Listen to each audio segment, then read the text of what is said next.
दुनिया में जो आज का मॉडर्निज्म आया है, या कह लीजिए कि जो आधुनिकता आई है वो किस बेस पे आई है।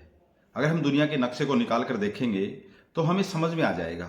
जिन देशों ने साइंस यानी टेक्नोलॉजी को अपनाया वो देश आज कहां पर हैं, जिसमें हम USA, Germany, Japan, south Korea, उसके साथ साथ चाइना, ताइवान, कितने सारे दुनिया में देश हैं जो टेक्नोलॉजी के बल पर, जापान जैसा देश कहाँ था और आज कहाँ पर है। जब हिरोशिमा और नागासाकी पर बम गिराए गए तो एकदम पूरा डिस्ट्रॉय हो गया था। सेकेंड वर्ल्ड वॉर में पूरी इकोनॉमी तहस नहस हो गई थी। उसके बाद भी टेक्नोलॉजी और एजुकेशन के बल पर आज जापान दुनिया की विकसित देशों में शुमार है। टेक्नोलॉजी में तो उसकी कोई हाथ, उसका कोई पकड़ नहीं सकता। उसके बाद चाइना को आप देख लीजिए, एकदम बीमारू कंट्री, जनसंख्या पूरे वर्ल्ड में सबसे ज्यादा जनसंख्या इसके ऊपर, अशिक्षा, और हमसे 2 साल के बाद ये कह लीजिए कि इनकी शुरुआत हुई, आजाद हुआ, और आज यूएसए से आगे निकल जाएगा जितनी स्पीड से वो चल रहा है। आज पूरी दुनिया का प्रोडक्शन हाउस है। तो हम ये क्यों नहीं देख रहे कि जब डार्क एज यूरोप में था तो वो उस समय सिचुएशन कैसी थी, किस काल को डार्क एज कहा जाता है। 9वीं से लगभग 14वीं 15वीं शताब्दी तक का जो एज है यूरोप में, उसको डार्क एज के नाम से जाना जाता है। उसमें क्या था? उसमें चर्च और जो राजा था उनके बीच में एक तरह का गठबंधन था। ये कह लीजिए राजनीति और धर्म ने गठजोड़ कर लिया था। राजनीति और धर्म एक साथ मिलकर क्या कर रहे थे? सत्ता कर रहे थे। उस समय चाहे कोपरनिक्स, गैलीलियो, ब्रूनो, ये लोग हुए जिन्होंने साइंटिफिक बात की और ये बताया कि जो अर्थ कैसे है, जो पूरा ब्रह्मांड का क्या सिनेरियो है, सब बताने की कोशिश की, लेकिन लोगों ने मानने से मना कर दिया। चर्च ने इस बात का कड़ा विरोध किया और सत्ता ने उनका साथ दिया। लेकिन with the passage of time Europe आज इतना मॉडर्न है, विकसित है, ये कह लीजिए कि विकसित है। तो क्यों है? क्योंकि जब यूरोप में पुनर्जागरण काल आया, पुनर्जागरण में क्या हुआ? पुनर्जागरण जब यूरोप में 15वीं सदी के बाद एक बार फिर जो डार्क एज खत्म हुई, सामंतवाद खत्म हुआ और यूरोप में एक नई दुनिया का जन्म हुआ, उसमें क्या था? पुनर्जागरण। पुनर्जागरण में क्या हुआ? अलग अलग तरह की टेक्नोलॉजी को अपनाया गया। उसमें भाप इंजन कैसे बना, जो जेम्स वाट ने बनाया। उसके बाद कपड़ा जो निर्माण के लिए अलग अलग टेक्नोलॉजी का प्रयोग किया गया। हर तरह के खनन उत्पादन के लिए, मेटल के लिए, हर टेक्नोलॉजी को अपनाया। वो किसी धार्मिक किताबों को लेके आगे बैठ के ये नहीं कहा कि हमारी धार्मिक किताबों में क्या लिखा हुआ है। उनकी तरफ वो नहीं गई।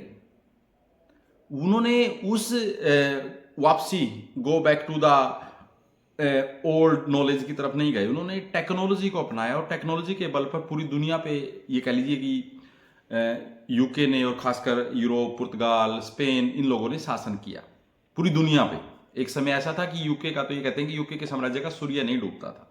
वो किस बेस पे किया? धर्म के बेस पे तो नहीं किया ना। वो टेक्नोलॉजी को उन्होंने अपनाया और उन्होंने शासन किया। लेकिन आज हम जब देखते हैं कि हमारा जो देश है उसमें अलग तरह की सिचुएशन बन रही है, हम मध्यकाल की तरफ बैक जा रहे हैं और खासकर नॉर्थ इंडिया मध्यकाल की तरफ जा रहा है। हमारे देश में हमारे लोग और राजनीतिक सत्ता और धर्म का जो गठजोड़ हमें दिखाई देने लगा है, ये बहुत खतरनाक सिचुएशन खड़ी हो रही है ना। ये लोग आर्यभट्ट ने क्या कहा था उसकी बात नहीं कर रहे, वरामीर क्या कहता था उसकी बात नहीं कर रहे, है ना। जो साइंटिफिक जो बातें थी, राजा राम मोहन राय ने क्या कहा है, ज्योतिबा फुले ने क्या कहा है, हमारा संविधान क्या कहता है। हमारा संविधान, अगर इस तरह ही देश चलाना था तो संविधान की ही जरूरत क्या थी फिर। हमारा संविधान में एक ही बात कही गई है कि व्यक्ति के अंदर साइंटिफिक टेम्परामेंट हमें पैदा करना है, कि बंदा रैशनल सोचे, रैशनल तर्क के साथ सोचे। ये नहीं कि ब्लाइंड बिलीव करो। इन जो आज के जो ये बाबा है ना, जिनका इतना रिस्पेक्ट हो रहा है कि आप सोच भी नहीं सकते। अगर इतना रिस्पेक्ट आज के साइंटिस्ट और जो डॉक्टर्स और प्रोफेसर को अगर हम देश में दे देना तो हमारा देश तरक्की कर सकता है। हमारे पास क्या नहीं है? नेचुरल रिसोर्सेज है, हर तरह का एनवायरमेंट है हमारे पास, पॉपुलेशन है। जिसको पॉपुलेशन को हमने प्रॉब्लम बनाया है, पॉपुलेशन हमारा एसेट बन सकता है। लेकिन उसको एसेट नहीं बनाएंगे, उनको तो हम अपने अंधभक्त बनाएंगे। बस ये बाबाओं के माध्यम से उनको अंधभक्त बना दिया गया है। जब भी कोई इलेक्शन होता है, एक बाबा को छोड़ दिया जाता है कि निकालो हिंदू जोड़ो यात्रा, हिंदू जोड़ दो, हिंदू कहाँ बटे हैं, हिंदू तो एक ही है इस देश में। मैं एक दिन देख रहा था कि हिंदू रक्षा वाहिनी, भाई हिंदुओं को रक्षा की, भारत में हिंदुओं को रक्षा की क्या जरूरत है। लेकिन ये एक कह लीजिए कि हमारी सोच को कैप्चर करने का प्रयास है। अगर हम अपने आने वाली पुश्तों को, आने वाली जनरेशन को अच्छा भविष्य देना चाहते हैं ना, इस चक्कर से बाहर निकलना होगा, साइंटिफिक बातें करनी होंगी। भाई आप सीधा सवाल करना होगा, और खासकर आप अपने नेताओं से सवाल करो। इन साधुओं को तो छोड़ दीजिए, इनका तो कुछ अस्तित्व नहीं है। सत्ता के में वो लोग जब आ जाएंगे जो साइंटिफिकली सोचेंगे, तो इन साधु संतों का तो कोई मतलब, साधु संतान जो पाखंडी है ना, जो समाज के लिए काम कर रहे हैं वो सही हैं, चाहे वो साधु हैं या साधारण मानव है, उसकी कोई दिक्कत नहीं, उससे कोई दिक्कत नहीं है। जो समाज को भ्रमित करने का प्रयास कर रहे हैं, वो खुद चार्टर प्लेन में चल रहे हैं, कोई जादू से कोई ऐसा पुष्प वाहन क्यों नहीं बना लेते, जैसे रावण के पास बोलते हैं ये था, है ना, विभीषण ने राम को गिफ्ट कर दिया था, वो क्यों नहीं बना लेते अपने जादू से ये कुछ भी। टेलीफोन से क्यों बातें करते हैं, इनको किसी के भविष्य का पता लग जाता है कि इसके जीवन में क्या होने वाला है, इसको बच्चा क्या होने वाला है, लड़का होगा लड़की होगी, सब कुछ पता कर लेते हैं। और ये किसी से बात जब करते हैं तो टेलीफोन से करते हैं। तो टेलीफोन का प्रयोग क्यों कर रहे हो, जब साइंस का प्रयोग क्यों कर रहे हैं ये लोग खुद, है ना। इनको तो जादू इनके पास तो है ही ना, जब ये साइंस का विरोध ही कर रहे हैं ना।